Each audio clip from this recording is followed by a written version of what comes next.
Hey, it's your weekly video. This is Reverend Ben. I'm really excited to have Sandra with us.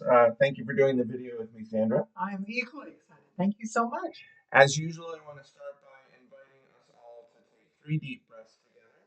Let's start with a breath in, and you can let it go. Second breath in,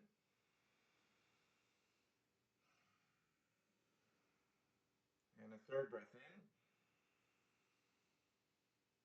and let it go. Today's challenge fighting words are a gratitude prayer that the UUA recently reposted on Facebook. The title is We Are Still Grateful, and the author is Connie Simon. Thank you, Morgan Gresham, for sharing this post with us so that we may share it with you. Spirit of life, we have been distressed by economic uncertainty, and many of us continue to struggle financially. We have been racked by political divisiveness that has torn apart families and friendships. We have been troubled by racial injustice and prejudice that continues to divide us at a time when we need one another more than ever. We are tired, and still we are grateful. Grateful for the earth that produces the food we eat. Grateful for the hands that grow it, tend it, deliver it, and prepare it. Grateful for the warmth of the sun and shelter from the cold. Grateful for those who work to heal our sickness. Grateful for families and friends, even though we may find ourselves apart this Thanksgiving. Grateful for one another and the opportunity to begin again in love, to address our differences and mend our relationships. Grateful for the gift of life itself. We are grateful. And I'm grateful to be in this community with you, and especially grateful for this past Sunday's worship service. I don't know how many of you saw Sandra and, or sorry, Ross, you're Sandra, Ross and Morgan's worship service, and we tend to have a follow-up question for these videos. So the follow-up question is this: whose volunteer or paid labor are you grateful for, and why? So write the name of someone who does something, they volunteer to do something, they work to do something as part of their paid labor, and let me know who they are. If you're seeing this video in the Facebook group, you can do that as a comment to the Facebook post and let everyone know. Same in YouTube. And if you're seeing this via email, just reply to me and let me know. Really interested in your answers to this follow-up question. And this week we have an appreciation of an individual who is We're going to have the celebration of life this next Saturday on December 6th at 4 p.m. Yep.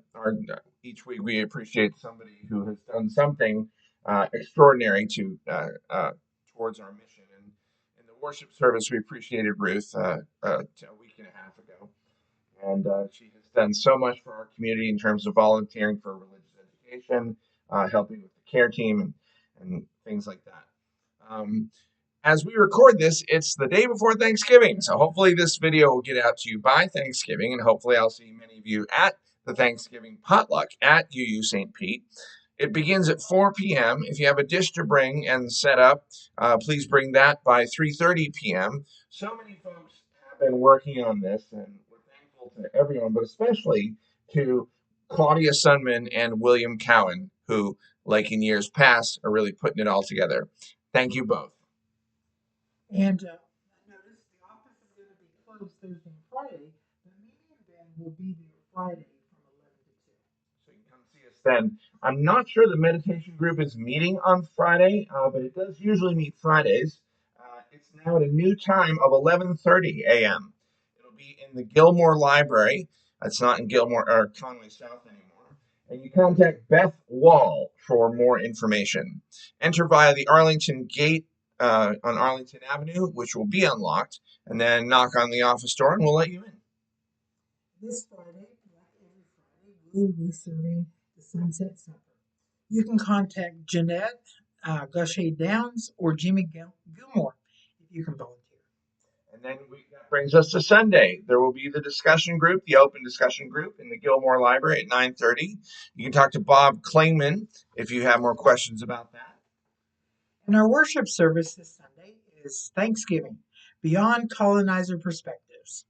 And following worship will be our board president, Trish Bird. She will host Time with the President in the Gilmore Library, and everyone is welcome. I get to co-lead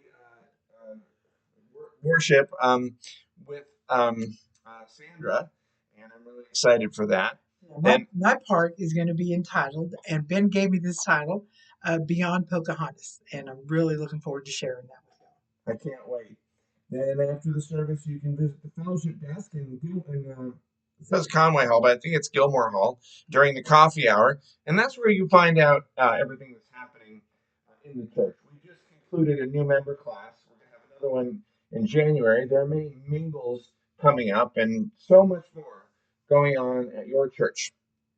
And next week, on Monday, December 1st, the worship team will meet in Conway South from 6 to 7:30. We use a couple more people on the worship team. We have a good group at the worship team. But if you've ever thought, hey, maybe I could be a worship associate, or you want to find out how we pick worship titles and topics, do you know how we do that? You can come to the meeting and find out.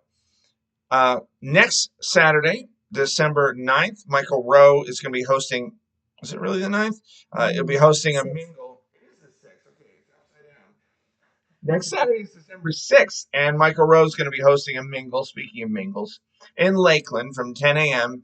to 3 p.m. And again, go to the fellowship table for details of that mingle and all our other remaining mingles. And you'll have to rush from that back to St. Pete because Ruth Family's Celebration of Life will begin that Saturday at 4 p.m. in the UU St. Pete Sanctuary. We'll have a reception afterwards in Gilmore Hall, and everyone is welcome.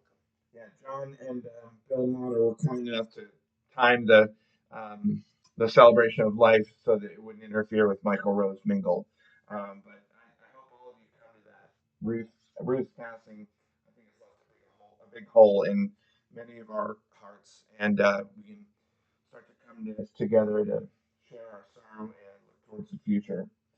Then the next day is Sunday. It's December 7th. It's the first Sunday of the month. You know what that means. It's time with the minister in the Gilmore Library. Anyone can come to that and talk with me after the service.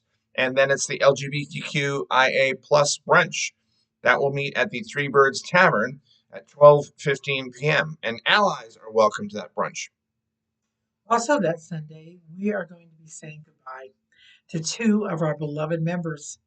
Emily Jacobison and Barbara Archibald will be moving out of town. We will miss them both. I'll miss both of you so much. Now, if you have an announcement for this video, please email it to me before Monday at 9 a.m. It's helpful if you put the word video in the subject line of your email. And when we extinguish a chalice flame like this one, that's an opportunity. It's an opportunity specifically to ignite a flame within ourselves. I believe such a flame to be an unextinguishable flame. So let's keep ours lit in ourselves until we see one another again. I hope to see many of you tomorrow at Thanksgiving. Thank you again for doing this video, Sandra. Thank you so much for the opportunity. And we'll see you soon. Blessings, folks.